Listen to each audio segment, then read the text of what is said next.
IDT indirect tax आज हम लोग शुरू करने जा रहे हैं। इंटरेस्टिंग भी है डीटी के मुकाबले। चलो अब बहुत हो गई तारीफें आईडीटी की, ठीक है। डीटी भी हमारा प्यारा भाई सब्जेक्ट है, उसके बारे में मैं एक भी नेगेटिव बात नहीं सुनूंगा। हाँ ठीक है, आईडीटी के बारे में पॉजिटिव बात करी तुमने, बहुत अच्छी बात है, बट डीटी भी हमारा बहुत प्यारा सब्जेक्ट है। दोनों ही बहुत प्यारे सब्जेक्ट हैं और गवर्नमेंट पॉइंट ऑफ व्यू से दोनों ही बहुत ज्यादा इंपॉर्टेंट है। क्यों भाई? क्योंकि गवर्नमेंट पॉइंट ऑफ व्यू से जो गवर्नमेंट को पैसा मिलता है, सरकार को जो पैसा मिलता है अपनी जरूरतों के लिए, वो primary source of revenue tax ही होता है। चाहे डायरेक्ट टैक्सेशन हो चाहे इनडायरेक्ट टैक्सेशन हो, गवर्नमेंट को जो पैसा मिलता है वो टैक्स से ही मिलता है। टैक्स से उनको पैसा अर्न करने का मौका मिलता है।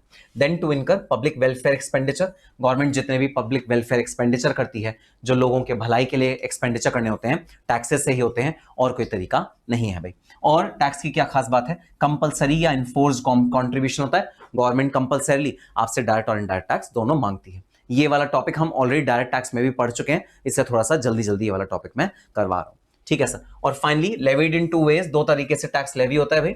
एक तो डायरेक्ट टैक्स की तरह लेवी होता है, जो आपके इनकम में, वेल्थ में जो डायरेक्ट टैक्स होता है उसकी तरह लेवी होता है। दूसरा इनडायरेक्ट टैक्स में लेवी होता है, जो कि आपके कॉस्ट हैं, आपके प्रोडक्ट की जो कॉस्ट है उसमें ऐड करके आपसे रिकवर किया जाता है, जो हम आज शुरू करने जा रहे हैं, जीएसटी। जीएसटी एक ऐसा प्रोडक्ट, एक ऐसा टैक्स है जो इनडायरेक्ट टैक्स है भाई। ये आपके प्रोडक्ट में ऐड करके भाई रिकवर किया जाता है। ये डायरेक्ट टैक्स नहीं होता, ये है भाई इनडायरेक्ट टैक्स, ठीक है।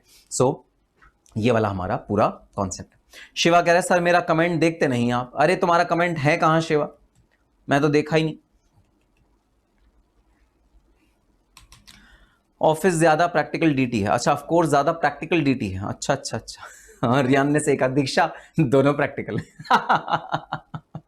Very good, all done sir. DT IDT के रेगुलर लेक्चर हो गए, वेरी गुड। ये हुई ना बात, जबरदस्त बात बोली है। डीटी आईडीटी के दोनों लेक्चर हो गए रेगुलर। अब रिवीजन करेंगे, मैराथन लेक्चर से रिवीजन करेंगे। Very good strategy, very good. 80 marks आ जाएंगे भाई अगर ऐसा किया तो। हाँ जी हाँ बिल्कुल, ठीक है। चलो तो अब हम लोग स्टार्ट करते हैं अपना आज का deliberation, which is indirect taxation, ठीक है। अच्छा, ये भी कुछ कुछ याद है क्या? चलो तुमसे टेस्ट लेता हूं, ठीक है, क्योंकि मैं डायरेक्ट टैक्स के भी रिवीजन लेक्चर में तुम्हें ये चीज पढ़ा चुका हूं। टेस्ट लेता हूं, ठीक है।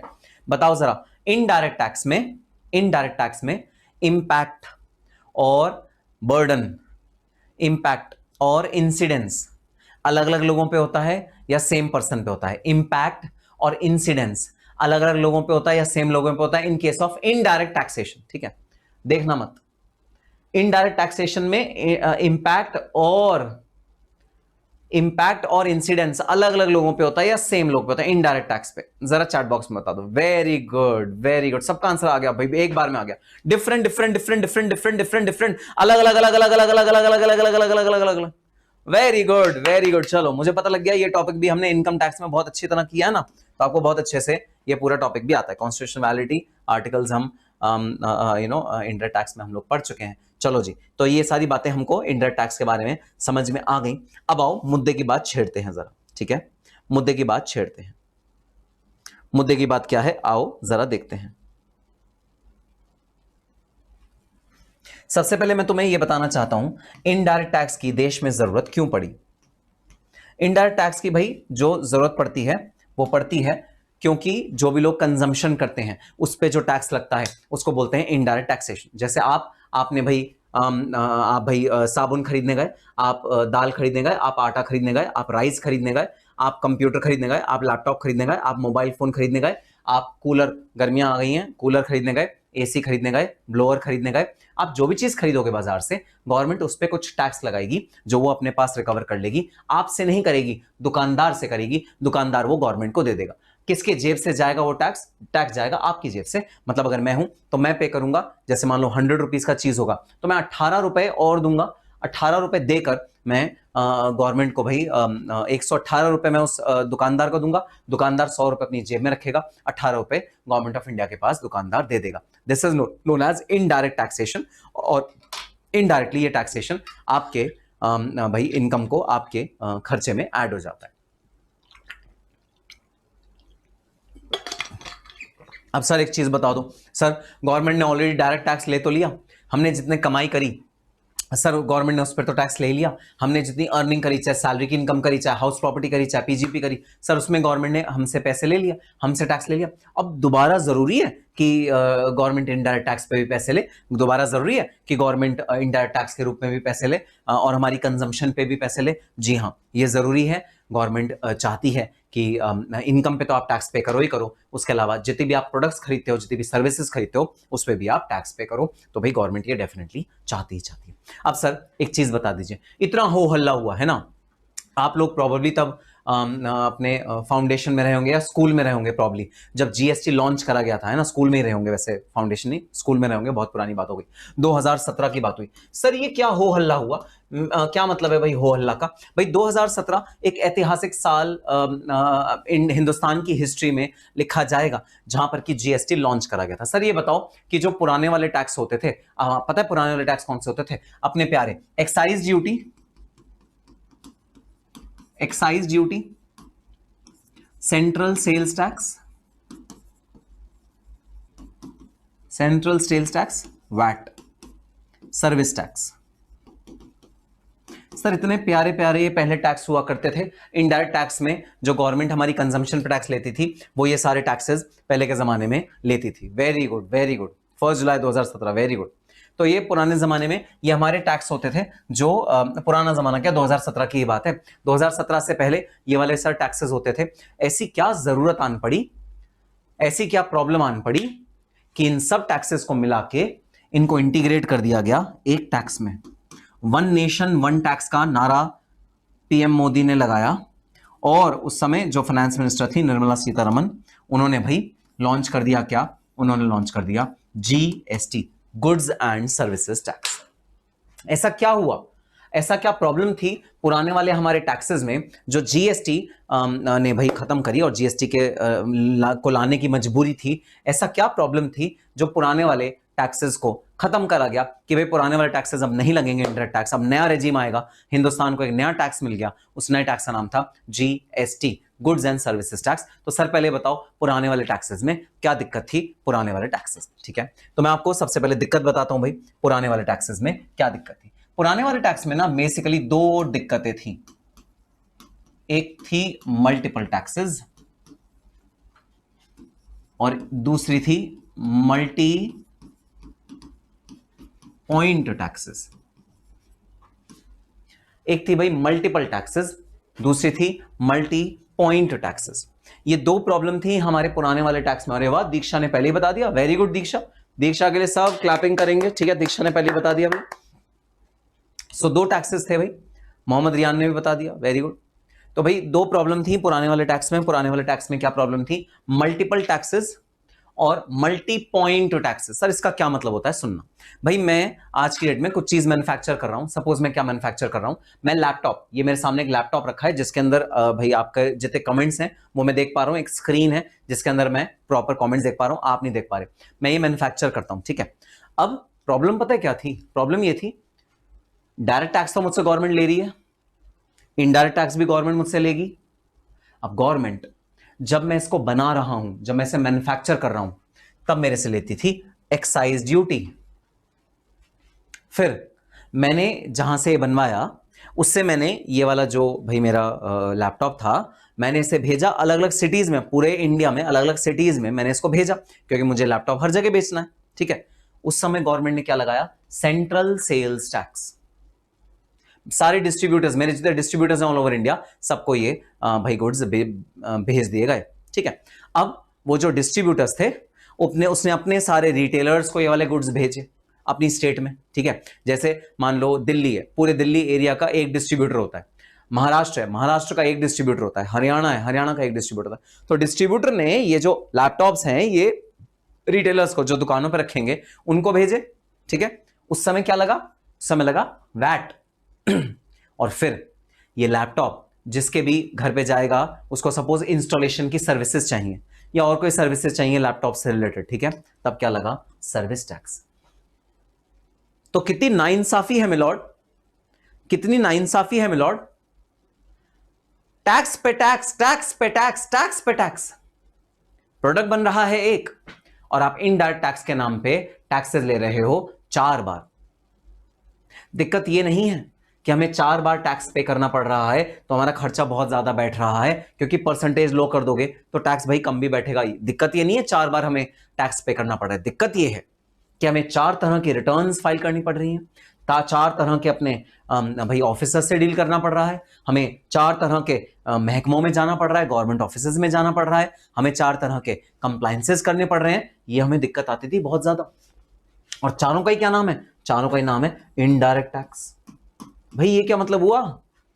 अब मान लो इनकम टैक्स के नाम पे मैं तुम्हें 4 भाई टैक्स लूं, हैं? मैं इनकम टैक्स के नाम पे 4 तुमसे टैक्स लूं, अच्छी बात है भाई, एक टैक्स लो।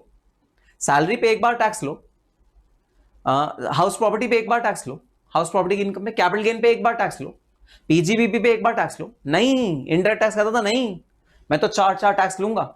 एक ही प्रोडक्ट पे 4 टैक्स लगते थे उस जमाने में।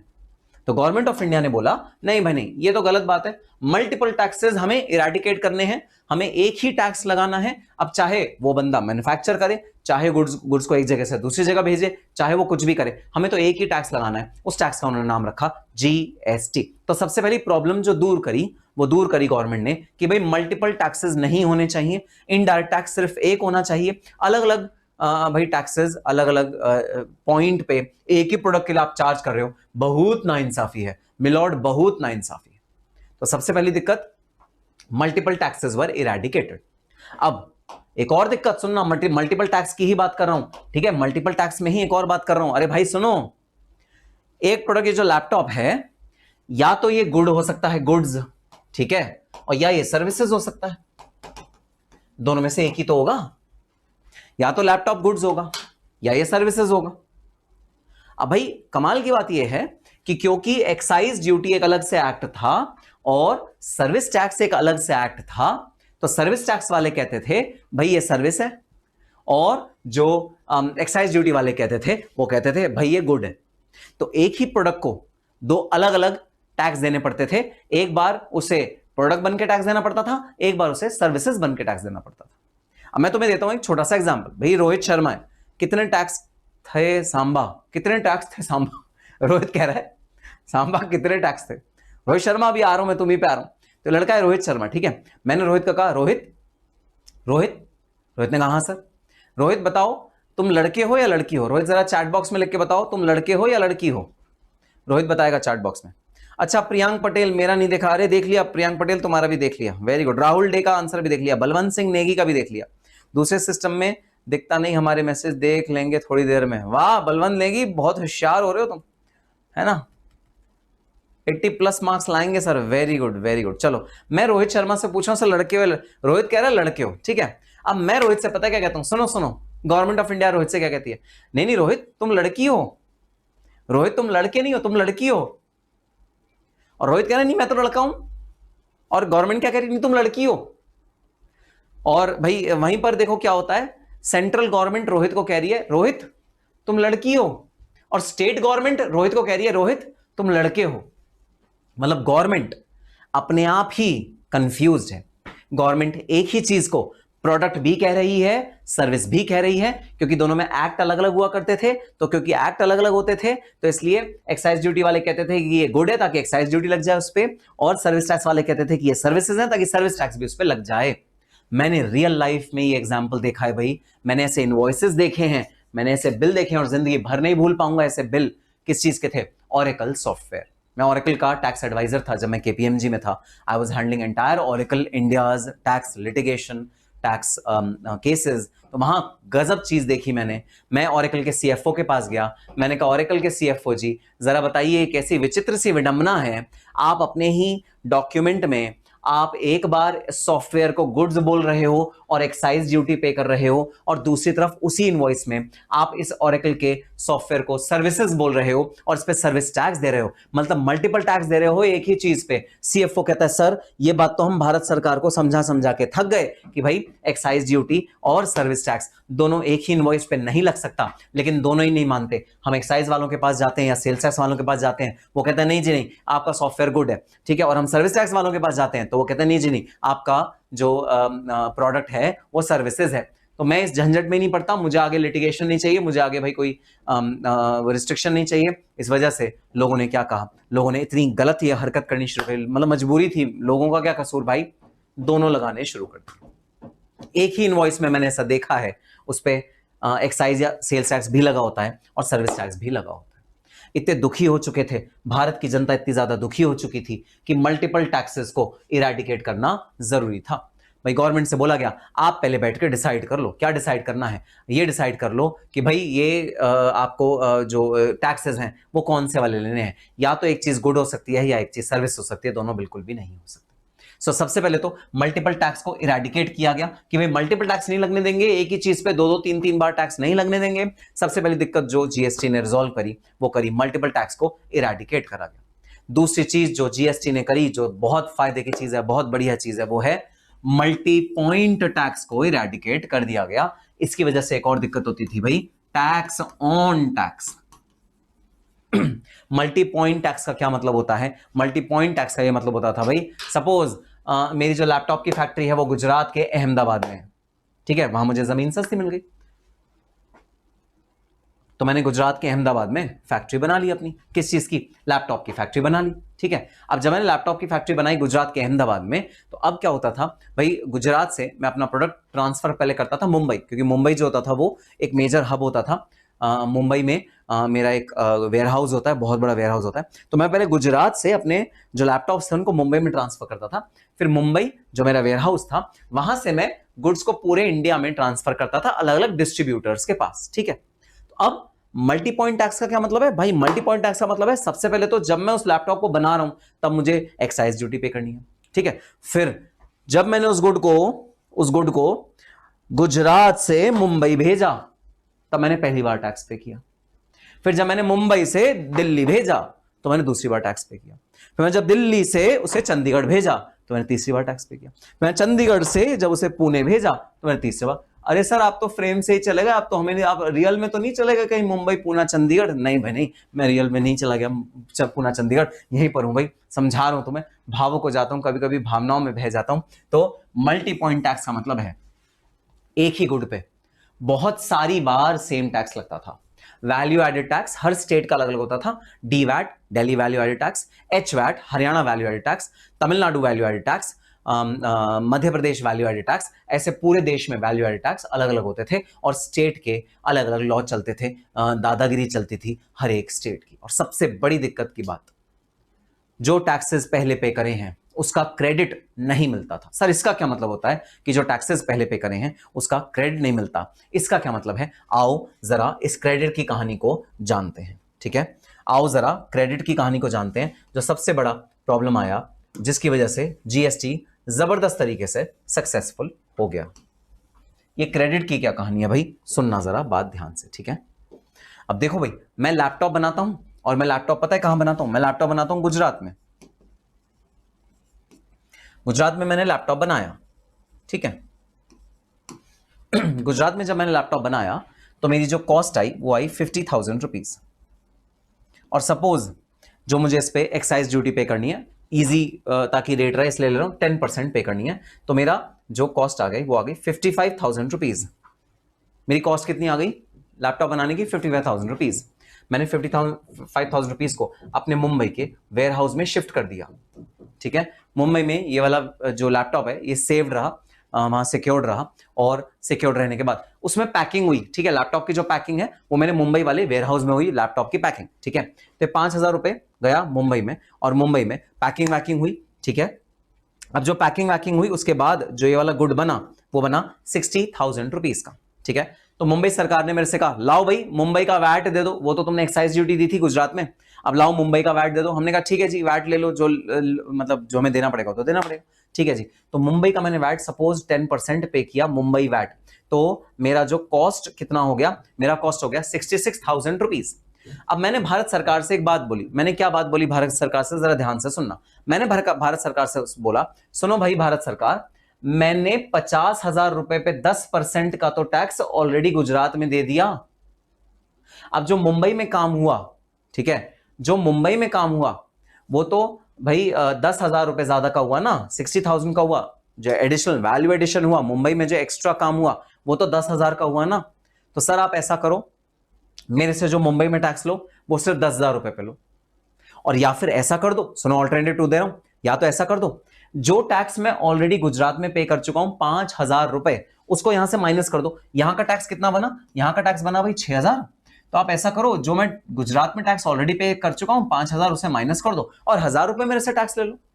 भाई ऐसा तो नहीं हो सकता ना कि 50,000 रुपए जिसका गुजरात गवर्नमेंट ऑलरेडी टैक्स ले चुकी है, सेम का मुंबई गवर्नमेंट भी लेगी। ऐसा तो नहीं होना चाहिए ना। 50,000 रुपए का तो ले चुके, 10,000 रुपए जो एडिशनल है आप उसका लो, मुंबई गवर्नमेंट से बोलो भाई जो मैंने मुंबई में काम किया आप उसका लो टैक्स। कायदे की बात तो ये कहती है ना भाई, जो प्रीवियस में टैक्स पे कर चुका हूं, जो मैंने प्रीवियसली टैक्स पे किया, ये जो 5,000 रुपए का मैंने यहां पर टैक्स पे किया, अरे भाई ये तो कम से कम दोबारा मत लो मेरे से। मैंने गवर्नमेंट ऑफ इंडिया से ये बात बोली। गवर्नमेंट ऑफ इंडिया ने कहा नहीं भाई नहीं, ऐसा कुछ नहीं होता। हर एक गवर्नमेंट अलग अलग गवर्नमेंट है और हर एक वैल्यू एडेड टैक्स अलग अलग वैल्यू एडेड टैक्स है, मतलब हर एक लॉ अलग अलग है, हर एक एक्ट अलग अलग बना हुआ है। दिल्ली का वैल्यू एडेड टैक्स अलग, हरियाणा का अलग, चंडीगढ़ का अलग, हर एक कंट्री का, हर एक स्टेट का वैल्यू एडेड टैक्स अलग अलग बना हुआ है। इसलिए तुमको जो टैक्स पे करना है वो भी अलग अलग पे करना पड़ेगा हर एक स्टेट का। हां ऐसा है, सुनो जरा मुंबई सरकार से पूछ के देख लो, अगर मुंबई सरकार तुम्हें गुजरात सरकार के 5,000 रुपए का बेनिफिट दे दे, माइनस करने के लिए तैयार हो जाए, ले लो, हमें कोई दिक्कत नहीं। हम गए मुंबई सरकार के पास, अरे मालिक सुनो सरकार, मुंबई सरकार 5,000 रुपए का टैक्स तो हम गुजरात गवर्नमेंट को ऑलरेडी दे के आ चुके हैं। सुनो भाई कम से कम 5,000 रुपए तो भाई दोबारा टैक्स मत लो ना, तुम 1,000 रुपए पे टैक्स ले लो जो तुम्हारा टैक्स बनता है। मुंबई सरकार कहती क्यों, मैं गुजरात सरकार से कहां मांगती फिरूंगी, जो आपने एक्साइज लिया है, गुजरात सरकार ने जो एक्साइज तो भाई सेंट्रल गवर्नमेंट लेती है, मैं कहां से मांगती फिरूंगी। नहीं भाई नहीं, मेरा कुछ नहीं, तुम्हें मुझे 60,000 पे 6,000 रुपए टैक्स देना पड़ेगा। हमने कहा चलो भाई ठीक है, मजबूरी है। 66 रुपए की हमारी कॉस्टिंग बैठ गई। ठीक है, अब हम आगे आए मुंबई के बाद दिल्ली।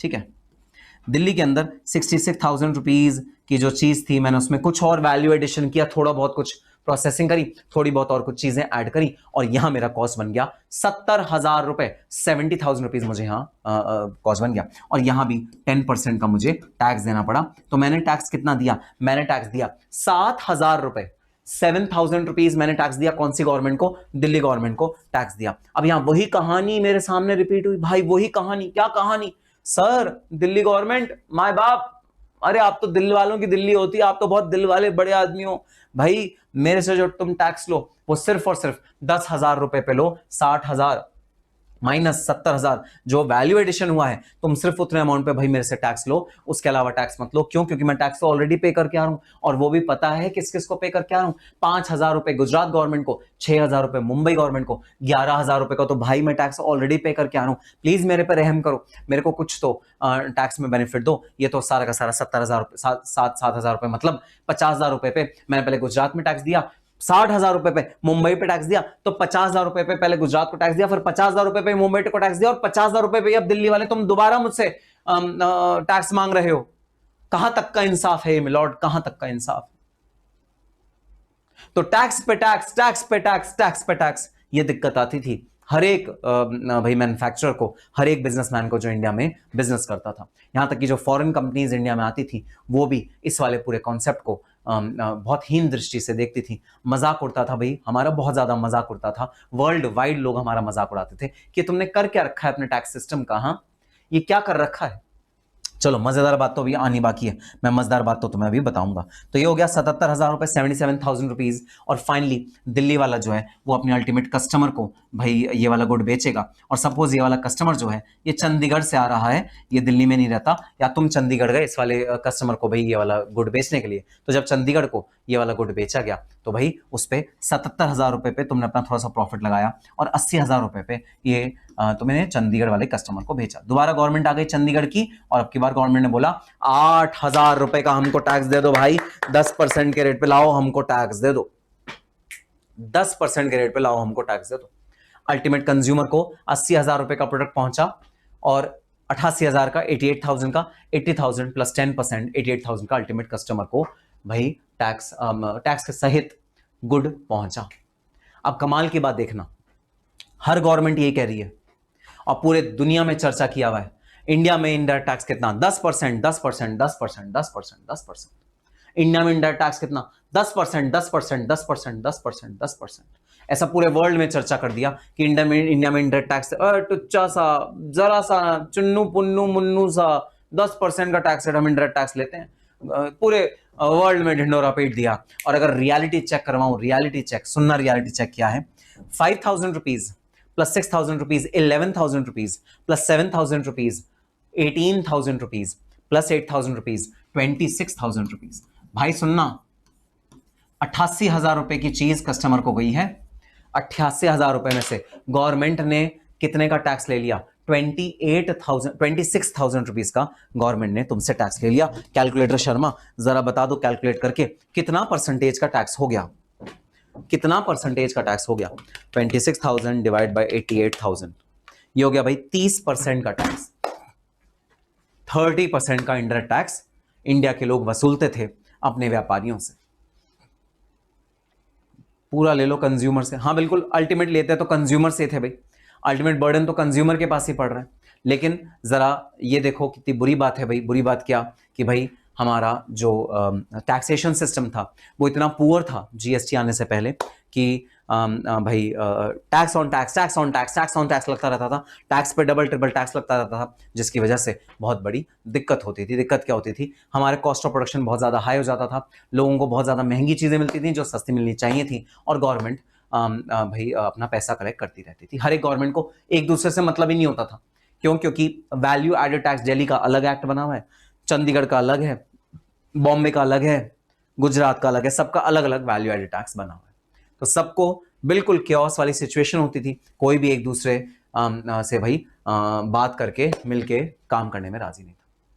बस जो तुमने एड्स देखे हैं, पहले मैं बहुत दुखी था, टैक्सेस ने मेरा सारा प्रॉफिट को खा रखा था, लेकिन फिर हमारी जिंदगी में आया जीएसटी, जीएसटी, जीएसटी, अब मैं बहुत खुशहाल हूं, मेरे टैक्सेस हो गए हैं बहुत कम, आईटीसी क्रेडिट में मिल गया है बहुत ज्यादा स्मूथ, मुझे मिल गया बहुत ज्यादा बेनिफिट, और अब मैं बहुत ज्यादा खुश हूं, मैं अपने बच्चों के साथ समय स्पेंड करता हूं और बहुत ज्यादा अच्छी तरह जिंदगी जीता हूं। बस वही जो कन्वर्जन था ना, वो किया जीएसटी ने। जीएसटी ने सबसे पहली बात तो ये करी कि भाई मल्टीपल टैक्सेस इरेडिकेट कर दिए जाएंगे, सर्विस टैक्स, सेल्स टैक्स, ये सारी चीजों को इरेडिकेट कर दिया जाएगा, कोई अलग अलग टैक्स नहीं होगा, one nation one tax, indirect tax सिर्फ एक होगा जिसका नाम है गुड्स एंड सर्विसेज टैक्स। और जितने भी सरकार हैं, जितने भी स्टेट गवर्नमेंट्स हैं, सबको एकजुट करके एक ही एक्ट के अंदर लेके आएंगे, ताकि कोई दो अलग अलग लोग अलग अलग बातें ना करें, एक ये ना कहें कि ये सर्विस और दूसरा ना कहें कि गुड है, सब मिलके एक ही डिसीजन लेंगे। सारी स्टेट को एकजुट करके लाया गया, सारे के सारे सारे के सारे गवर्नमेंट्स को, स्टेट गवर्नमेंट्स को, सेंट्रल गवर्नमेंट को एकजुट करके लाया गया, और एकजुट करके उनको बनाया गया जीएसटी के लिए, भाई ससेप्टेबल जीएसटी के लिए उनको राजी करा गया और जीएसटी को लॉन्च करा गया। फायदा क्या? मल्टीपल टैक्सेस को इरेडिकेट करा गया। भाई मल्टीपल टैक्सेस नहीं होंगे, एक चीज पे एक ही भाई वो लगेगा। अब अगर रोहित शर्मा कहे कि मैं लड़का हूं, तो भाई वो लड़का ही है, लड़की नहीं है। ऐसा नहीं कह सकते कोई कहे लड़का है, कोई कहे लड़की है, नहीं भाई नहीं, रोहित शर्मा लड़का ही है। तो भाई रोहित शर्मा को लड़के की कैटेगराइजेशन दी गई कि हाँ लड़का मतलब लड़का। तो कोई दो लोग नहीं करेंगे, कोई भी दो क्लासिफिकेशन नहीं होंगी, क्लासिफिकेशन विल बी सिंपल, क्योंकि एक्ट एक ही है तो सिंगल क्लासिफिकेशन होगी, अलग अलग एक्ट तो है नहीं, ठीक है। और दूसरी बात भाई, जो भी टैक्स पे होगा उसका अलग, अगले लेवल पे जो टैक्स पे होगा उसका क्रेडिट अगले लेवल पे दिया जाएगा। टैक्सेस कभी भी tax on tax, cascading effect tax का नहीं होगा। हम लोग एक ही टैक्स पे दूसरा टैक्स कभी भी रिकवर नहीं करेंगे, और जो टैक्स तुमने एक बार पे कर दिया अगले लेवल पे, उस वाले टैक्स का तुम्हें माइनस होके, जैसे यहां मैंने माइनस करके दिखाया था ना, 6,000 में से 5,000 माइनस करके जो 1,000 रुपए बचा, आपको डिफरेंशियल पे ही टैक्स देना है। मतलब अगर आप 88,000 रुपए की चीज बेच रहे हो ना मार्केट में अल्टीमेट कंज्यूमर को, तो उस पर 10%, मतलब लगभग 8,000 रुपए का ही टैक्स लगेगा, इससे ज्यादा का टैक्स भाई नहीं लगेगा। ऐसा पूरा का पूरा मैकेनिज्म बनाया गया, और इतना स्ट्रॉन्ग मैकेनिज्म बनाया गया, इतना जबरदस्त भाई लॉन्च किया गया कि हमारे बाद, इंडिया में लॉन्च होने के बाद, दुबई ने भी हमारा वाला मॉडल कॉपी किया। दुबई में भी जीएसटी अप्लाई किया गया, और बिल्कुल जो इंडिया ने मॉडल बनाया था उसी मॉडल के बेसिस पे जीएसटी में भी अडॉप्शन। एक और बहुत मजेदार तुम्हें बात बताऊंगा जीएसटी के बारे में, अभी बताता हूं। उगता सूरज, एक्टर निखिल गुप्ता इज नालायक। मैं कोई एक्टर नहीं हूं। सब हंस रहे हैं, नालायक। Which ad was that? अरे जो टीवी में एड आते हैं ऐसे उल्टे सीधे एड नहीं, पहले मैं बहुत मायूस था, ऐसे वाले, that was Nikhil sir personalised ad. Sir Rohit छत से कूद जाए। नहीं नहीं कूदेगा, ऐड याद रहेगा अभी हमें तो एग्जाम में। Very good professional. रोहित से कंसेप्ट याद रहेगा, हाँ रोहित से ये कंसेप्ट याद रहेगा। ठीक है, लड़का है रोहित, तू लड़का है या लड़की है? सर इस एग्जाम्पल के अकॉर्डिंग अगर जीएसटी के तरीके से देखेंगे तो दिल्ली वाले केस में तो टैक्स नहीं लगेगा, क्योंकि आईटीसी तो हमारे ज्यादा है ना, दिल्ली वाले केस में टैक्स नहीं लगेगा। तो कौन कह रहा है ये मेरे से सवाल पूछा है अंजलि कुमार ने, वो कह रहे दिल्ली वाले केस में टैक्स नहीं लगेगा। नहीं थोड़ा सा तो लगेगा ना। देखो दिल्ली वाले केस में 7,000 रुपए का दिल्ली में टैक्स बना, ठीक है। अब 7,000 रुपए में से जो 6,000 रुपए पहले भाई ये पे हुए हैं, इसका माइनस करेंगे ना, तो 7,000 माइनस 6,000, 6,000 रुपए माइनस कर लेंगे। और या फिर अगर तुम यहां पर भी क्रेडिट दे दोगे ना, जैसे 5,000 6,000 का जो है वो आपने 5,000 का क्रेडिट करके पेमेंट करी 1,000 की, तो भी भाई यहां पर 7,000 माइनस 6,000 आपको 1,000 की तो पेमेंट करनी पड़ेगी। आप शायद इसलिए कंफ्यूज हो रहे हो क्योंकि आप यहां पर 7,000 में से 6,000 भी माइनस कर रहे हो, 5,000 भी माइनस कर रहे हो, आप दोनों माइनस कर रहे हो। दोनों नहीं माइनस करना, सिर्फ जो इमीडिएटली प्रीसीडिंग वाला होता है ना वो माइनस करते हैं। खैर सुनो, ये कैलकुलेशन तो जब मैं जीएसटी पे आऊंगा प्रॉपर कैलकुलेशन कराऊंगा तो तुम्हें कैलकुलेशन तो बताऊंगा ही। कैलकुलेशन में भी क्यों कंफ्यूज हो रहे हो भाई? है ना, तो कैलकुलेशन की कोई कंफ्यूजन की बात नहीं है, वो मैं जब जीएसटी में अकाउंट कराऊंगा। अभी कॉन्सेप्ट बता रहा हूं तुम्हें, ठीक है। आज की क्लास का नाम क्या है? आज की क्लास का नाम है बेसिक्स ऑफ आईडीटी। तो आज हम सिर्फ चर्चा करने वाले हैं, आज हम कोई प्रैक्टिकल क्वेश्चन सॉल्व नहीं करने वाले, सिर्फ चर्चा करने वाले हैं, तुम्हारे बेसिक स्ट्रॉन्ग करने वाला हूं जीएसटी से रिलेटेड। चलो भाई पीडीएफ खोल लो अपना। तो पीडीएफ के अंदर सबसे पहले हम देखेंगे what are the features of indirect taxes. Indirect taxes जो होते हैं उनके फीचर्स क्या होते हैं, इनडायरेक्ट टैक्स जो इनडायरेक्टली रिकवर किया जाता है उसके क्या फीचर्स होते हैं, ठीक है।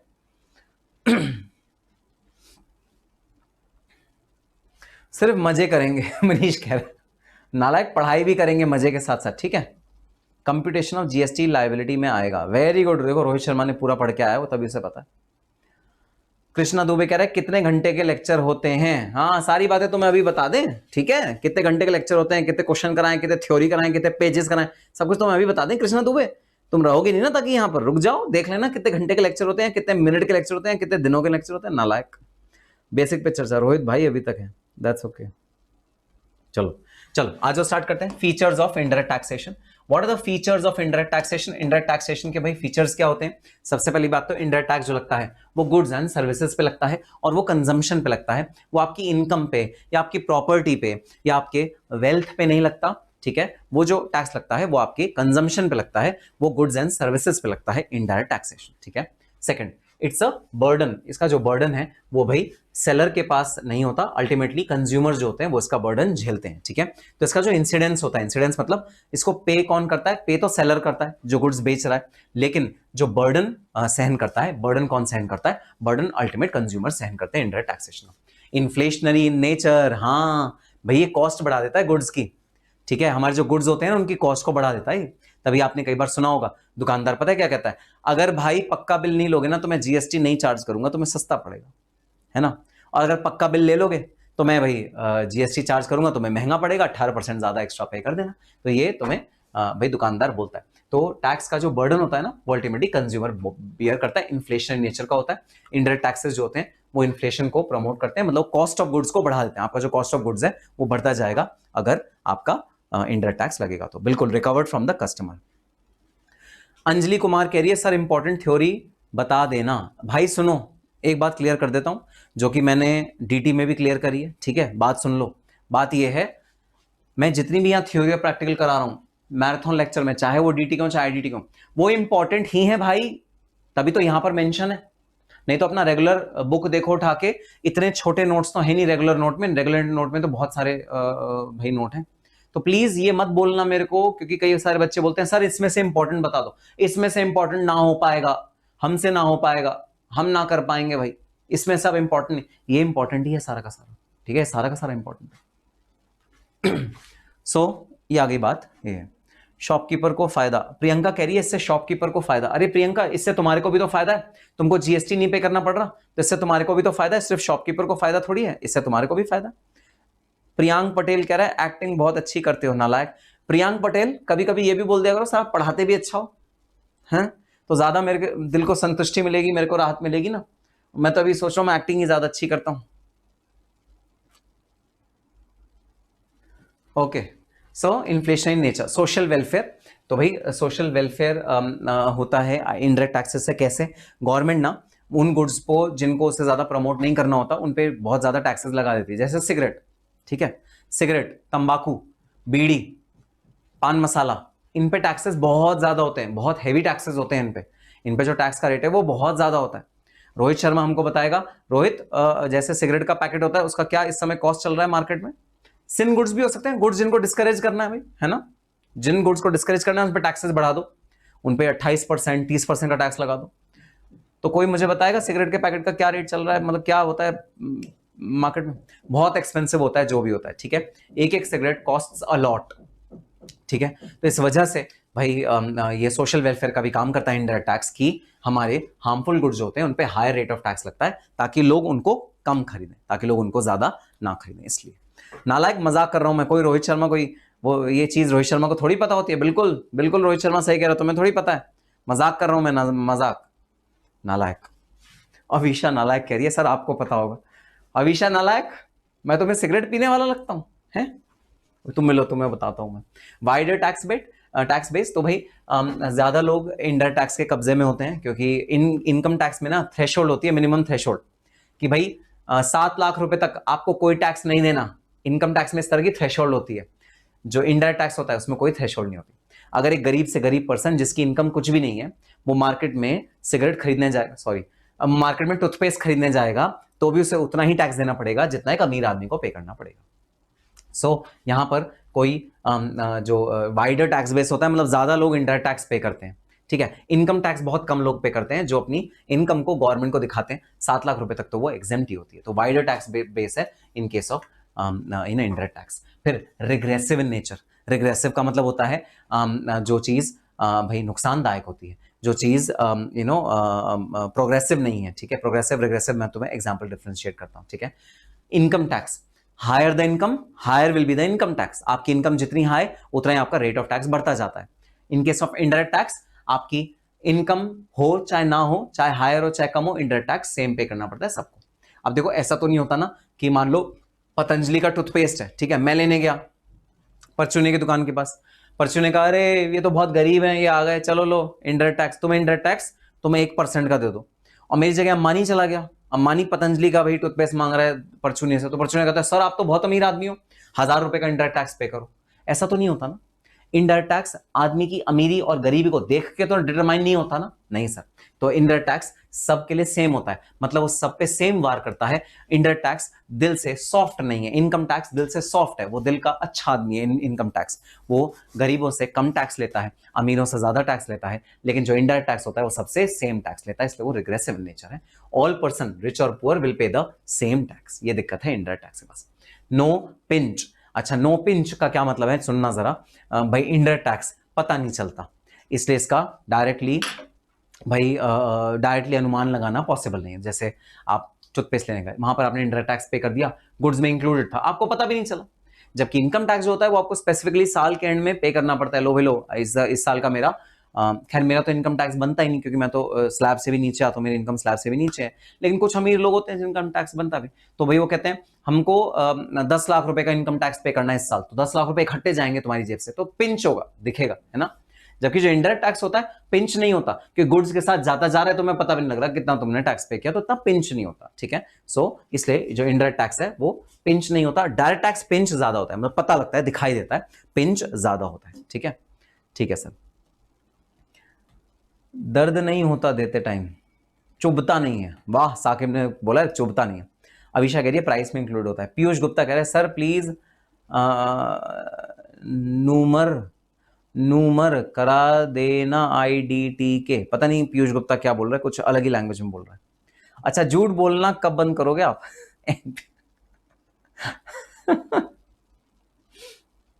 अच्छा, न्यूमेरिकल, ओ हो वाह वाह, पीयूष गुप्ता 3 बार में पीयूष गुप्ता न्यूमेरिकल वर्ड को स्पेल कर पाया है। सर जिस दिन आप झूठ बोलना बंद कर दोगे मैं 80+ ले आऊंगा। नालायक। चलो, सेलिएंट फीचर्स ऑफ जीएसटी। अब आ जाते हैं जीएसटी पे।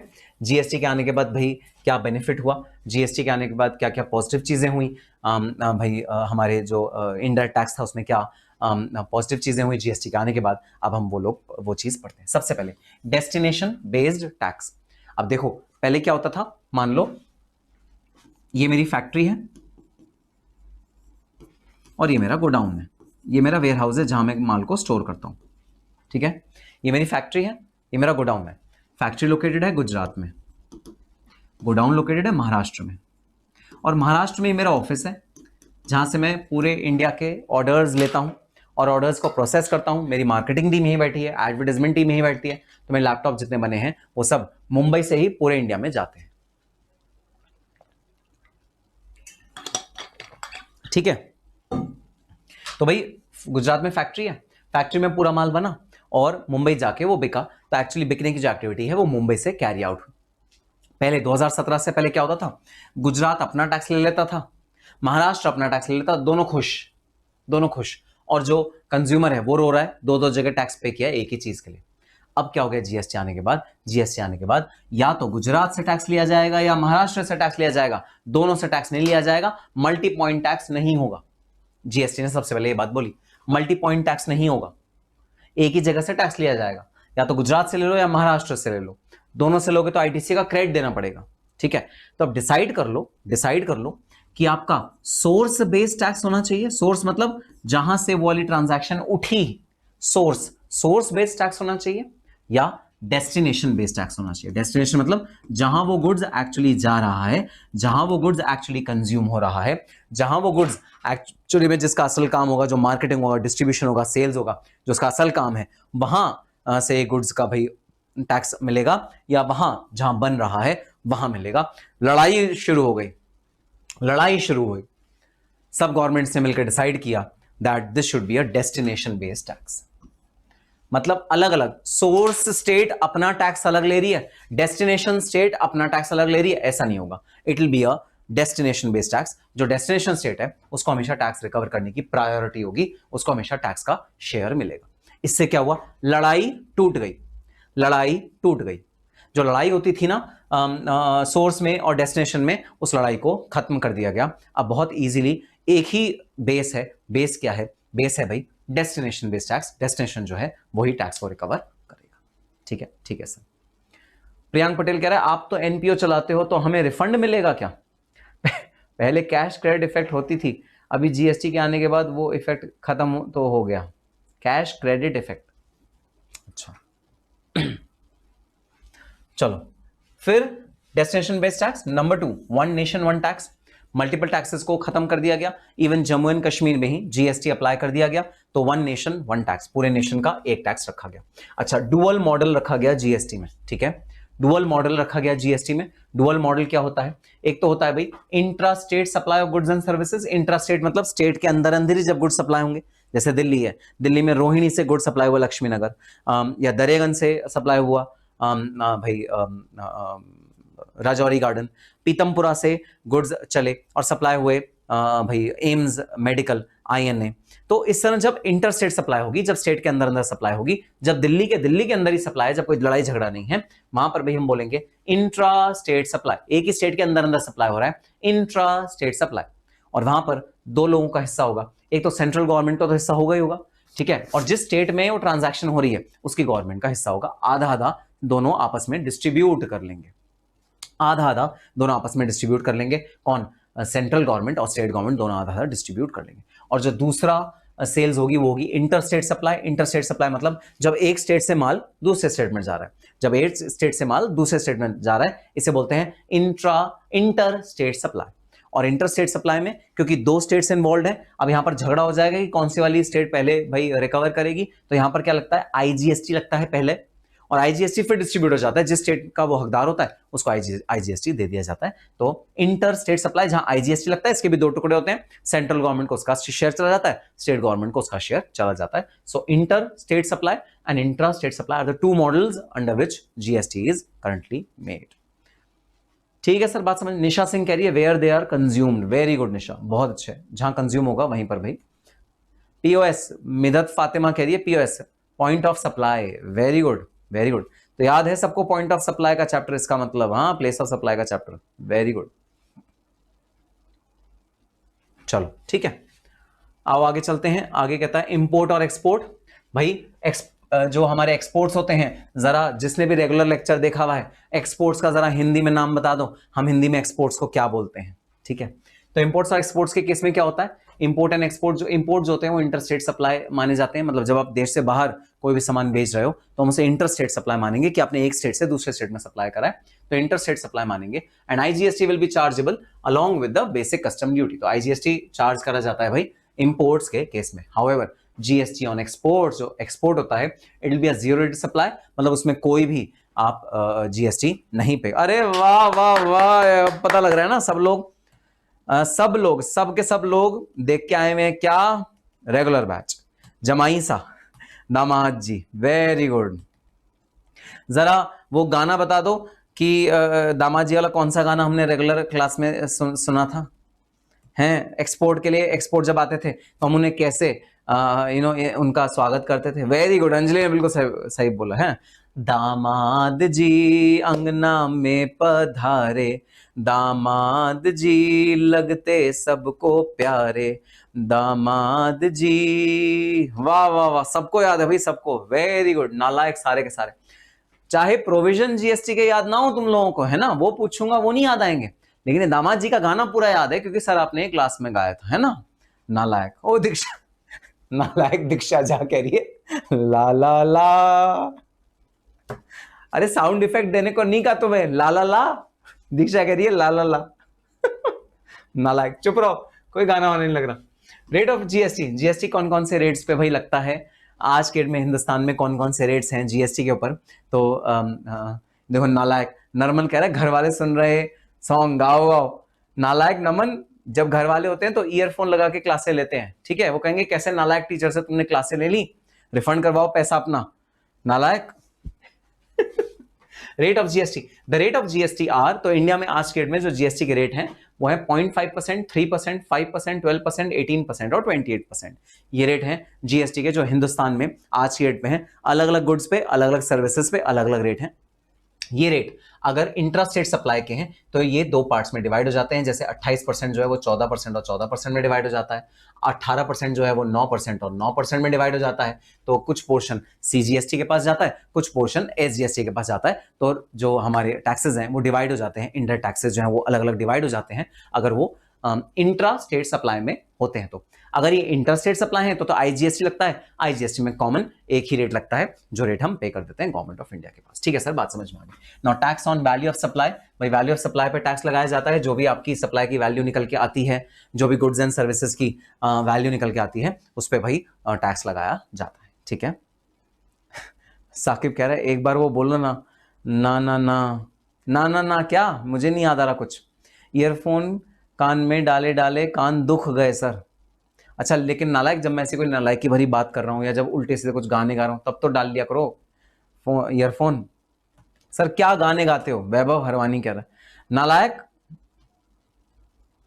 सर हमको पुदीना वाला गाना भी याद है, बलवंत सिंह नेगी, चलो आने दो एक बार फिर उसमें भी करेंगे। हाँ भाई साहब, प्रियांक पटेल हैं, बलवंत सिंह, सबको गाना याद है भाई। और कोई बोल ही नहीं, राहुल डे, दलप्रीत कौर भी है, दलप्रीत कौर कुछ बोलो, कोई बोल दी नहीं, सादिक फातिमा, चंद्रकांत कुमार है, माधवी, कितने सारे लोग ऑनलाइन, आर्यन अग्रवाल, कोई कुछ बोल तो रहा है नहीं, चलो कोई नहीं। रजिस्ट्रेशन लेनी जरूरी होती है जीएसटी के अंदर। अगर आप जीएसटी के मिनिमम थ्रेशोल्ड को क्रॉस कर रहे हो जिसमें कि जीएसटी एप्लीकेबल है तो आपको रजिस्ट्रेशन मैंडेटरी लेनी पड़ेगी अंडर द जीएसटी लॉ, उसी के बाद आप टैक्सेस पे कर सकते हो। Input tax credit, very very very important chapter, very very very important topic, जिसके बेसिस पे जीएसटी अच्छा बनता है, जिसके बेसिस पे जीएसटी सक्सेसफुल बनता है, वो क्या है भाई, वो है इनपुट टैक्स क्रेडिट। तो हम जो पिछले स्टेज पे टैक्स पे करेंगे अगले स्टेज पे हमें उसका क्रेडिट मिल जाएगा, अगले स्टेज पे हमें उसका उतना टैक्स कम पे करना पड़ेगा, इसे बोलते हैं इनपुट टैक्स क्रेडिट। और ये जो इनपुट टैक्स क्रेडिट है ये हम भाई अप्लाई करेंगे अपने टैक्सेस के अंदर, सो आईटीसी अप्लाई करेंगे टैक्सेस के अंदर।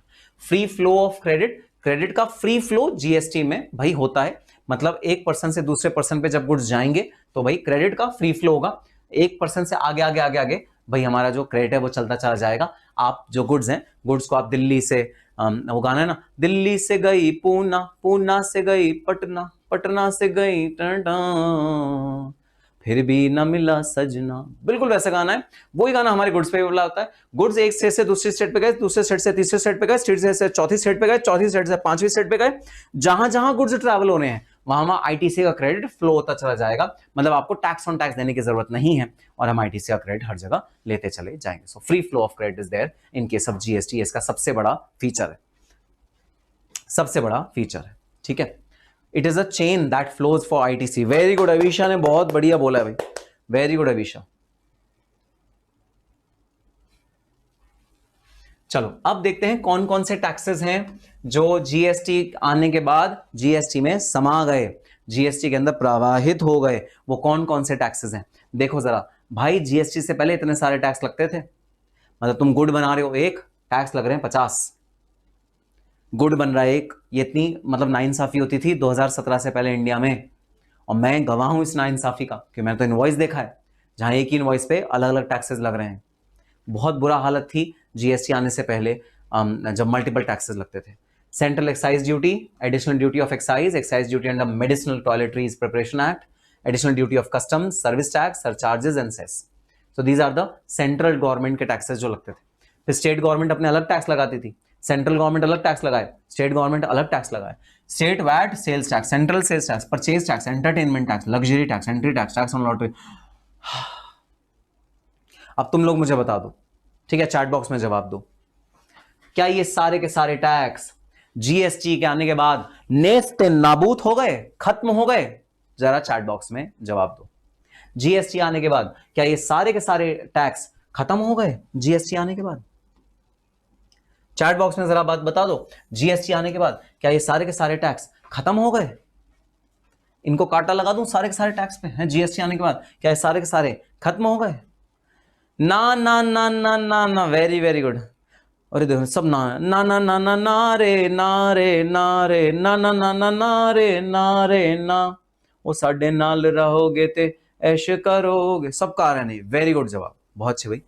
नहीं भाई नहीं, इरेडिकेट नहीं हुए। क्यों? क्योंकि कुछ ऐसे प्रोडक्ट्स हैं जिन पे आज भी ये पुराने वाले टैक्सेस ही लगते हैं।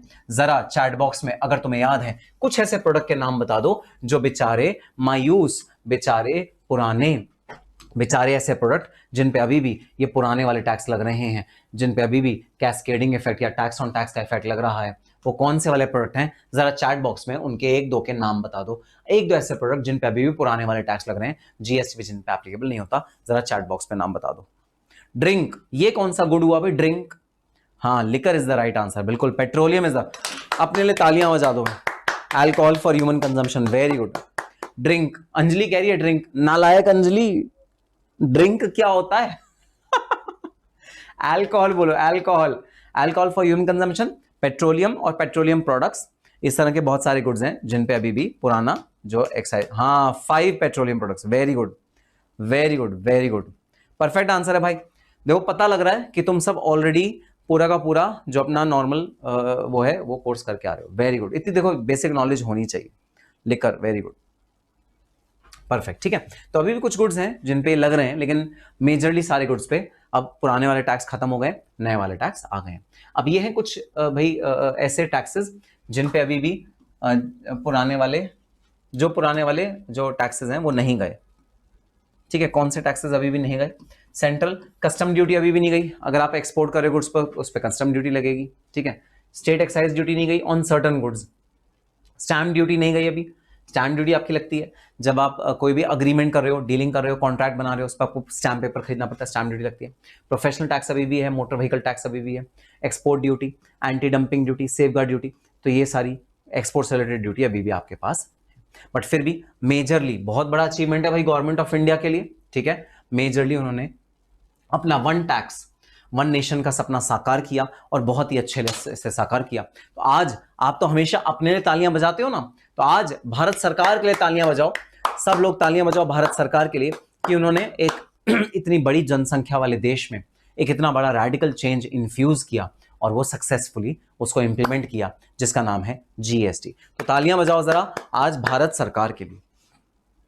सर का आज गाने गाने का मूड है लग रहा है, नालायक ईशान जैन, मेरा पढ़ाने का मूड है, गाने गाने का मूड नहीं है, नालायक। चलो वेरी गुड, ठीक है। So benefits of GST important है भाई from an exam standpoint. दिसंबर 2023 में पूछा गया था, दिसंबर 2019 में पूछा गया था कि भाई जीएसटी के बेनिफिट्स क्या हैं। तो सीमलेस फ्लो ऑफ क्रेडिट सबसे बड़ा बेनिफिट है। जो आईटीसी होता है, जो टैक्स का क्रेडिट होता है, वो एक पर्सन से दूसरे पर्सन तक सीमलेसली फ्लो हो जाता है, आ जाता है। तो डबल टैक्स या cascading effect of tax, tax on tax नहीं लगता, सबसे बड़ा benefit. Competitive pricing, price goods की कम हो जाती है, बहुत ज्यादा गुड्स की प्राइस कम हो जाती है। क्योंकि इमेजिन करो, मेरा जो गुड था 88,000 रुपए में से 26,000 रुपए का तो टैक्स लगा हुआ था उसमें। अगर 26,000 रिड्यूस करके उसमें 8,000 का टैक्स लगा लेते तो 88,000 में से 26,000 माइनस कर दो, 8,000 ऐड करो, उतना प्राइस आ जाता है इसका। सोचो कितना कम हो जाता प्राइस, हमारे गुड्स का प्राइस कितना ज्यादा कम हो जाता है ना। तो भाई हमारा कॉम्पिटिटिव प्राइस बन जाएगा जीएसटी के आने से। Increase in revenue, as a nation जब हम इकट्ठा मिलकर काम करेंगे और कोऑर्डिनेटेड वे में काम करेंगे तो रेवेन्यू इंक्रीज। कैसे, मैं आपको बताता हूँ। पहले के जमाने में क्या होता था, जब गुड्स दिल्ली से चल के महाराष्ट्र गए, ठीक है, दोनों जो गवर्नमेंट होती थी आपस में बात नहीं करती थी, कनेक्टेड नहीं होती थी। महाराष्ट्र वाले अपना अलग टैक्स ले रहे हैं और दिल्ली वाले अपना अलग टैक्स ले रहे हैं, दोनों अलग अलग टैक्स ले रहे हैं, ठीक है, आपस में दोनों कनेक्टेड नहीं। अब गुड्स जो होते थे वो महाराष्ट्र से चलते थे, मान लो 50,000 किलो महाराष्ट्र से गुड चला और दिल्ली की तरफ रवाना हुआ, महाराष्ट्र गवर्नमेंट को इन्फॉर्मेशन दी गई 50,000 किलो माल दिल्ली जा रहा है। अब बदमाश ने क्या किया, जो ट्रक वाला था उसने गुड्स को दिल्ली आने से पहले पहले कोई और स्टेट में गुड्स को छोड़ दिया और दिल्ली तक सिर्फ 10,000 केजी पहुंचाया। तो दिल्ली गवर्नमेंट को जो टैक्स मिला वो 10,000 केजी पे मिला, ठीक है। अब महाराष्ट्र गवर्नमेंट दिल्ली गवर्नमेंट आपस में बात ही नहीं कर रहे, है ना। तो महाराष्ट्र गवर्नमेंट को ये इन्फॉर्मेशन दिल्ली को पास ऑन करने का मौका ही नहीं मिला कि 50,000 किलो तेरी तरफ भाई गुड्स आ रहा है, मौका ही नहीं मिला। तो दिल्ली गवर्नमेंट ने कितना टैक्स कलेक्ट किया, 10,000 केजी पे, जितना वहां पर आया, और महाराष्ट्र गवर्नमेंट ने कितना किया, 50,000 केजी, ठीक है। सो इस केस में क्या होता था, क्योंकि लैक ऑफ कोऑर्डिनेशन था दो गवर्नमेंट के बीच में, इस वजह से रेवेन्यू लीकेजेस बहुत ज्यादा होती थी, लोग ओवर स्मार्टनेस बहुत ज्यादा करते थे, लोग रेवेन्यू को बहुत ज्यादा कम पे करते थे गवर्नमेंट के पास। सास बहू रिलेशनशिप, मोहम्मद रियान कह रहे हैं सास बहू रिलेशनशिप, नालायक, कैसे कैसे एग्जांपल लेते हैं। चलो, तो जब गुड्स गए तो भाई जीएसटी जब आया, जीएसटी के बाद हमारा कोऑर्डिनेशन बढ़ा दोनों स्टेट्स के बीच में। अब महाराष्ट्र गवर्नमेंट से अगर 50,000 केजी माल गया दिल्ली गवर्नमेंट के पास, तो महाराष्ट्र गवर्नमेंट कॉल करके पहले दिल्ली गवर्नमेंट को बता देगी 50,000 केजी माल तुम्हारे पास आ रहा है, टैक्सेस रिकवर कर लो। सो जो रेवेन्यू था वो बढ़ा, क्योंकि इंटीग्रेशन हो गया, सिंपल टैक्स स्ट्रक्चर रखा गया, जिसकी वजह से गवर्नमेंट का रेवेन्यू भाई बढ़ा, ज्यादा टैक्स पेयर्स को टैक्स के नेट में लाया गया। Easy straight forward tax structure है, बहुत ज्यादा इजी है, कॉम्प्लिकेटेड नहीं है। मल्टीपल जगहों पे टैक्स नहीं पे करना पड़ता, मल्टीपल एक्ट्स नहीं करने पड़ते, इस वजह से जो हमारा टैक्स था वो इजी हो गया, स्ट्रेट फॉरवर्ड हो गया। वन नेशन वन टैक्स सबसे बड़ी बात है भाई, एक नेशन है हमारा, हम एक टैक्स पे करेंगे, ये बेनिफिट हो गया, ठीक है। अब benefit of GST, specific benefit मतलब किस किस लोगों को क्या क्या बेनिफिट हुए।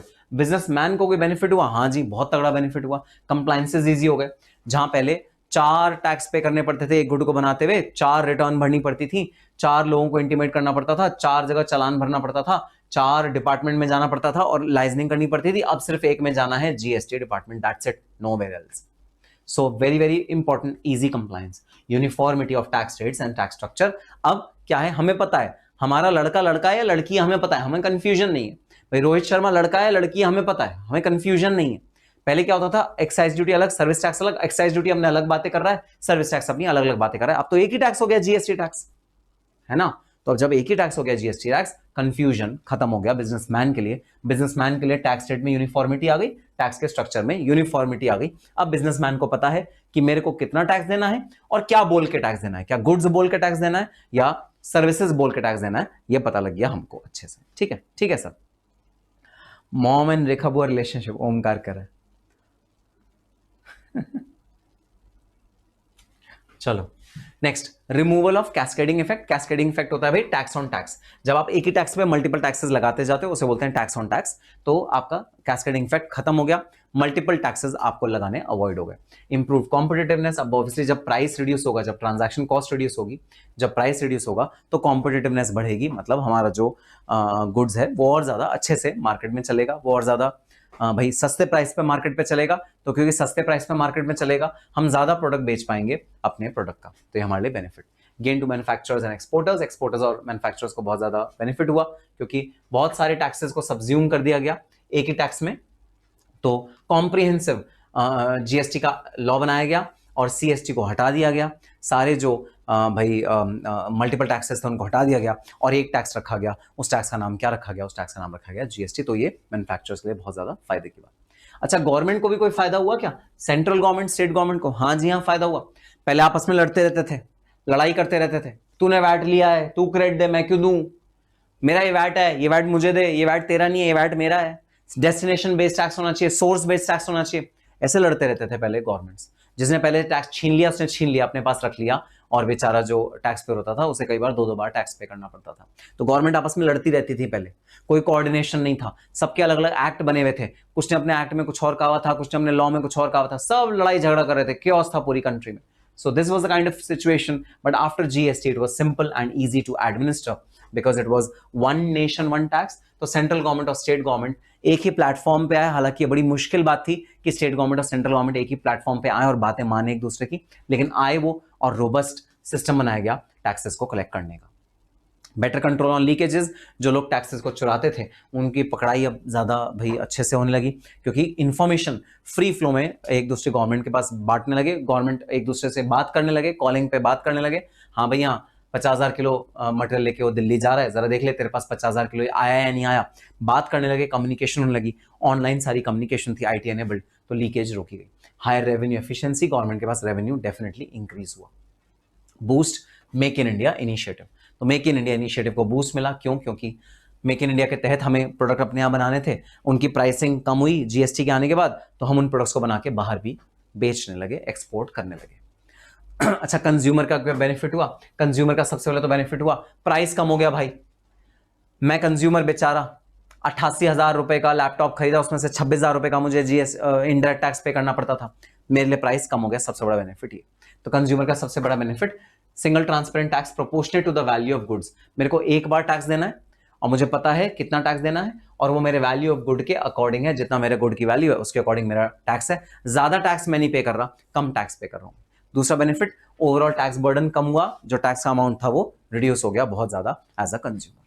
ठीक है सर थ्योरी किस इंपॉर्टेंट क्वेश्चन बोल दो। ये देखो नालायक शिव शंकर सेठी ने कहा है कि थ्योरी के इंपॉर्टेंट क्वेश्चन बोल दो। इसका जवाब मैं नहीं दूंगा, इसका जवाब बाकी सारे स्टूडेंट्स देंगे।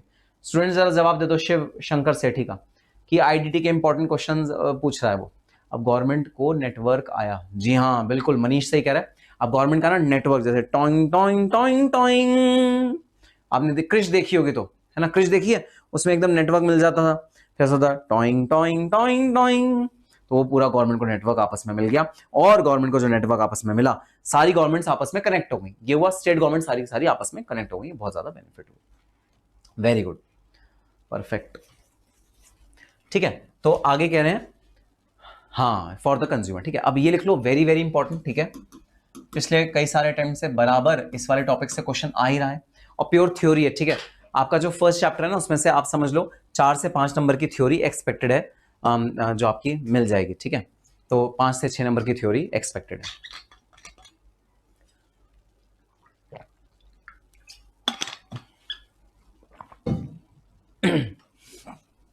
चलो, सो जीएसटीएन, अब ये समझ लो क्या है जीएसटी नेटवर्क। तो अभी जैसे मैंने आपको एग्जांपल दिया ना, वो जादू आया था इंडिया में, जादू जादू, तो ना उसके ऐसे टॉइंग टॉइंग 2 लगे हुए थे एंटीना, है ना, वो जो एंटीना लगे हुए थे ना उसके, वो उसके नेटवर्क थे। अभी जो नेटवर्क थे ना, वो उसके ग्रह के लोगों से कनेक्टेड थे। अब गवर्नमेंट ने क्या किया, गवर्नमेंट को भी ऐसा एक नेटवर्क चाहिए था, ऐसे सीन चाहिए थे 2 स्टेट गवर्नमेंट्स के सर पे, ऐसे जो ऐसे होते रहे, ऐसे नेटवर्क की तरह बने, और वो जितनी और स्टेट गवर्नमेंट्स है ना उनसे कनेक्टेड रहे। जैसे वॉकी टॉकी होता है, वॉकी टॉकी पे आप कनेक्टेड रहते हो ना बाकी सबसे, तो ऐसा एक नेटवर्क चाहिए था, ऐसा एक जादू चाहिए था, जो जितनी भी स्टेट गवर्नमेंट्स हैं उन सबको आपस में कनेक्ट करे। यूनियन टेरिटरीज जितनी भी यूनियन टेरिटरीज हैं पूरे इंडिया में, उन सबको आपस में कनेक्ट करे, और सेंट्रल गवर्नमेंट भी कनेक्टेड रहे। तो एक ऐसा नेटवर्क चाहिए था। ठीक है, वो नेटवर्क जादू, आज की दुनिया में सबसे बड़ा जादू है वो है आईटी सिस्टम्स, हमारा इंफॉर्मेशन टेक्नोलॉजी सिस्टम। ठीक है, इंटरनेट, वेबसाइट, आजकल इतना बढ़िया सिस्टम है कि इंडिया में रहते रहते मैं जब भाई ऑस्ट्रेलिया जाऊंगा तो वहां मुझे अपना ईमेल एक्सेस कर सकता हूं। मैं ऑस्ट्रेलिया से आपको पढ़ा सकता हूं। सोचो, सपोज मैं स्पेन में बैठा हूं और मुझे क्लास में लेने का मन कर रहा है, मैं ऐसे लाइव आ जाऊंगा आपके साथ, आपको पढ़ाऊंगा, आपको पता भी नहीं चलेगा मैं इंडिया में हूं या स्पेन में हूं, आपको पता भी नहीं चलेगा। तो इस तरह से बहुत ज्यादा आईटी टेक्नोलॉजी, इंफॉर्मेशन टेक्नोलॉजी बहुत ज्यादा सुपीरियर हो गई है, बहुत ज्यादा अच्छी क्वालिटी आ गई है, जिसकी वजह से भाई एक नेटवर्क बनाना बड़ा बड़ा ईजी हो गया है, और जीएसटी में भी एक नेटवर्क बनाया गया। ये एक नेटवर्क ये बनाया गया जीएसटीएन, एक स्पेशल पर्पस व्हीकल की तरह बनाया गया। स्पेशल पर्पस व्हीकल होता है एक ऐसी संस्था का गठन करते हैं जिसका एक पर्टिकुलर उद्देश्य होता है, और इस संस्था का उद्देश्य था कि हम जीएसटी को सारे स्टेट्स में इक्वली कनेक्ट कर देंगे, सारी स्टेट्स को आपस में कनेक्ट कर देंगे through a common portal, through a common website. एक वेबसाइट के थ्रू हम कनेक्ट कर देंगे, ठीक है। अब आप लोग मुझे बताओ, आप लोग जरा मुझे बताओ, ये जो आप सिस्टम देख रहे हो, ठीक है, जिसपे मैं आपका पूरा वो देख पा रहा हूं, आपके सारे चैट देख पा रहा हूं, जो आपका सिस्टम है, ठीक है, ये सॉफ्टवेयर है, और इस सॉफ्टवेयर ने क्या किया, आप सबको मेरे से जोड़ दिया। हम ना आपस में इंटरेक्ट कर पा रहे हैं, जबकि आप में से कोई महाराष्ट्र बैठा है, कोई दिल्ली बैठा है, कोई गुजरात है, कोई तमिलनाडु है, कोई जम्मू एंड कश्मीर है, कोई पंजाब है, अलग अलग स्टेट से हो आप, लेकिन हम सब आपस में कनेक्ट हो गए। एक दूसरे के थॉट्स आपस में भाई हम लोग एक्सचेंज कर पा रहे हैं, और ट्रांसपेरेंटली देख पा रहे हैं कि सर क्लास में क्या कर रहे हैं, मैं जो भी कर रहा हूं मैं वो आपको भाई दिखा पा रहा हूं, अपने मेरे स्क्रीन पे जो भी चल रहा है आप वो आराम से देख पा रहे हो, ठीक है। अब मैं आपको अपनी फीस भी बता रहा हूं, ठीक है, 250 रुपीज पर क्लास में लेता हूं आपसे, मैं आपको फीस बता रहा हूं, मैं इतनी कम फीस लेता हूं, ट्रांसपेरेंटली आप देख पा रहे हो, हाँ भैया सर जो है वो कम फीस ले रहे हैं, तो आपको मैं फीस भी आपकी क्लियरली आपको बताता हूं, हमेशा बताता हूं, ठीक है। सो ट्रांसपेरेंसी है, यही ट्रांसपेरेंसी जीएसटीएन में भी है, इस नेटवर्क में भी ट्रांसपेरेंसी है, हर स्टेट के लिए ट्रांसपेरेंसी है इस वाले network. So GSTN is a platform, very good Shiva का आंसर बिल्कुल ठीक, जीएसटीएन इज अ प्लेटफॉर्म, और जीएसटीएन जो प्लेटफॉर्म है वो प्लेटफॉर्म एक नेटवर्क क्रिएट कर देता है जिससे सब लोग कनेक्ट हो जाएं आपस में। It's a connection platform, it's a connection platform, ठीक है। So GSTN a non profit organisation is a special purpose vehicle. Special purpose vehicle का मतलब होता है एक ऐसी संस्था जिसे किसी स्पेशल पर्पस के लिए गठित किया गया है, which is a common portal और platform which acts as clearing house. ये जो एक्ट करता है क्लियरिंग हाउस की तरह एक्ट करता है, मतलब मनी क्लियर रखता है, and verify the claims and inform the respective government to transfer the funds. ये क्लेम को वेरीफाई करता है किसी गवर्नमेंट के, और फंड्स को ट्रांसफर करने में मदद करता है। The GSTN is developing a common GST portal and applications for registration. तो जीएसटी पोर्टल जो है वो रजिस्ट्रेशन के लिए भाई पोर्टल को भाई बनाता है। Payment, return, assessment, MIS report, सबके लिए जीएसटीएन जो है वो रजिस्ट्रेशन के लिए, पेमेंट के लिए, रिटर्न के लिए, सबके लिए आपको सुविधा प्रोवाइड करता है जीएसटीएन का जो हमारा पोर्टल है। On registration on the common portal, जब आप रजिस्ट्रेशन कर लेते हो कॉमन पोर्टल पे, each tax payer will receive 15 alpha numeric pan based unique GST number. आपको जीएसटी नंबर मिल जाएगा जैसे आप इस भाई इसमें लॉगिन करोगे, और आप किस स्टेट के अंडर आओगे, कौन आपका स्टेट मेन स्टेट है, वो भी यहीं पर डिटरमाइन हो जाएगा जीएसटी। तो आपका जितना भी रेवेन्यू होगा वो स्टेट को आज जाएगा जिस स्टेट के अंडर आप रजिस्टर्ड हो। जैसे मैं दिल्ली में हूं, ठीक है, अब मेरा तो जीएसटी नंबर है ही नहीं, क्योंकि मैं तो भाई थ्रेशोल्ड ही क्रॉस नहीं कर रहा, मैं तो फीस ही मेरी इतनी कम है। लेकिन जो भी टीचर्स हैं जैसे उनकी थ्रेशोल्ड से क्रॉस हो जाती है लिमिट, उनकी रेवेन्यू आना जाता है, तो जीएसटीएन नंबर लेना पड़ता है। तो जो जीएसटीएन नंबर है वो अल्फा न्यूमेरिक नंबर आपको इसी वेबसाइट से मिलता है, और इस वेबसाइट में रजिस्टर होने का मतलब है मैं कनेक्ट हो गया दिल्ली गवर्नमेंट के साथ। दिल्ली गवर्नमेंट के पास मैं रजिस्ट्रेशन ले लिया कि भाई मैं एक टीचर हूं जो मैं दिल्ली में पढ़ा रहा हूं, और मैं आपके साथ कनेक्टेड हूं, मैं गवर्नमेंट के साथ कनेक्टेड हूं, ठीक है। The functions of GSTN would be inter Alia. जरा इस वर्ड का मतलब बता दो, इंटर आलिया। आलिया भट्ट मत बोलना sir, Alia Bhatt, inter Alia word का मतलब बता दो जरा, झूठ ना बोलो सर, आप पर तो सरचार्ज लगता होगा, वो भी 25% स्लैब। एनपीए तुम्हें पता तो है, एनपीए नॉन प्रॉफिट ऑर्गेनाइजेशन है। सब मेरे ईयर में से खून निकल जाएगा ये बात सुन के। चलो अच्छा बता दो जरा, इंटर आलिया वर्ड का क्या मतलब होता है, इंटर आलिया वर्ड का क्या मतलब होता है। ओमकार कह रहा है इंक्लूड्स। अरे नालायक ओमकार, इंक्लूड्स इंक्लूड ऐसा हो सकता है क्या, इंक्लूड्स इंक्लूड, अगर इंटर आलिया वर्ड का मतलब इंक्लूड्स होता तो अगले वर्ड इंक्लूड क्यों लिखा होता। यस, अवीशा ने बिल्कुल सही जवाब दिया, अवीशा के लिए तालियां, अवीशा के लिए तालियां। इंटर आलिया का मतलब होता है अमंग अदर थिंग्स, मतलब ये जो लिस्ट लगी है इसके अलावा भी फंक्शंस हैं जीएसटीएन के, लेकिन यहां पर सिर्फ प्राइम फंक्शंस दिए गए हैं। अमंग अदर थिंग्स, और चीजों के अलावा, अमंग अदर थिंग्स ये भी फंक्शंस हैं जीएसटीएन के, इसके अलावा भी फंक्शन है, लेकिन ये हमने एक लिस्ट दी हुई है एग्जाम्पल के तौर पर, ठीक है।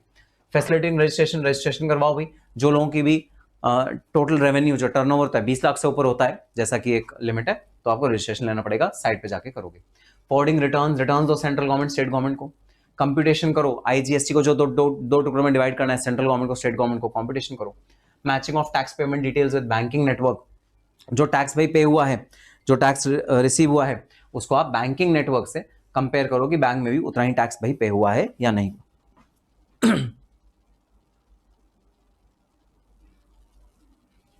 ठीक है, सो बैंकिंग नेटवर्क से आप टैक्स जितना पे हुआ है बैंकिंग से आप कंपेयर करो। Providing MIS management information system, जो भी गवर्नमेंट को डिटेल चाहिए कि बताओ भाई इस महीने कितनी सेल्स हुई हैं, कितना कलेक्शन हुआ है, सारा गवर्नमेंट अपनी गवर्नमेंट अपने वेबसाइट पे दे सकती है। GSTN के लॉगिन में सारी गवर्नमेंट देख सकती है। Providing analysis for tax payer profile, tax payers कितने हैं, दिल्ली में कितने लोग हैं जो रजिस्टर्ड हैं GST के अंडर, पूरा आपको टैक्स का जो डिटेल है, जैसे मैं तो रजिस्टर्ड ही नहीं हूं, कोई और टीचर है जो रजिस्टर्ड है, उसका पूरा डिटेल देखना है, दिल्ली गवर्नमेंट उसको देख सकती है उसके डिटेल को। ठीक है, टैक्स पेयर प्रोफाइल देखने को। Running matching engine for matching reversal reclaim of ITC का जो क्लेम करना होता है, ITC का जो डिडक्शन करना होता है, वो सारा डिडक्शन का डिटेल आपको पोर्टल पे मिल जाएगा। कितना ITC अवेलेबल है, कितना रिड्यूस हुआ, कितना पे करना है, सारे डिटेल्स आपको मिल जाएंगे। और भी हैं इसके अलावा। वेरी गुड, ओमकार ने सही जवाब बोला। ठीक है, सेलेंट फीचर्स ऑफ GSTN के सेलेंट फीचर्स क्या हैं भाई? ये मार्च 2013 में इनकॉर्पोरेट हुई थी as a section 25 company. Section 25 company की तरह भाई ये इनकॉर्पोरेट हुई थी, 100% गवर्नमेंट अंडरटेकिंग है। इसके फंक्शन है registration application, file returns, make tax payment, develop back and module. ये बैक एंड मॉड्यूल डेवलप करती है स्टेट्स के लिए, ताकि स्टेट्स अपनी डिटेल्स आराम से निकाल पाएं, जो GST की डिटेल्स हैं और जो सेल्स की डिटेल निकाल पाएं। इन्फोसिस जो है वो मैनेज करता है पूरे के पूरे पोर्टल को, और अपॉइंटेड मोर देन 70 GST सुविधा प्रोवाइडर्स, मोर देन 70 GST सुविधा प्रोवाइडर्स अपॉइंट करे गए हैं, जो GST को भाई फैसिलिटेट करते हैं, लोगों को GST भरने के लिए फैसिलिटेट करते हैं। So these are the salient features of the GSTN portal. ठीक है, इतनी बात समझ में आई? जी सर, इतनी बात समझ में आई। तो ये है हमारा चैप्टर नंबर 1। ठीक है, अब इसके अंदर आपका क्या होमवर्क है, ये जितने भी MCQs हैं आपको ये प्रॉपरली करने हैं। ठीक है, MCQs के अलावा कुछ FAQs हैं जो मैं हर GST के चैप्टर में भाई देता हूं, प्लस FAQ के अलावा जितने भी पास एग्जामिनेशन के क्वेश्चंस आए हैं ना GST के, आपको वो जरूर करने हैं। ठीक है, इतना अगर आपने कर लिया तो GST में आपको 80% मार्क्स लाने से कोई भी नहीं रोक सकता। अगर इतना आपने कर, तो इतना बस आप कर लो। चलो ठीक है guys, that's all for this particular session. Will be meeting in a subsequent session. Till that time, all the very best and happy studying. Bye bye, see you in the next session.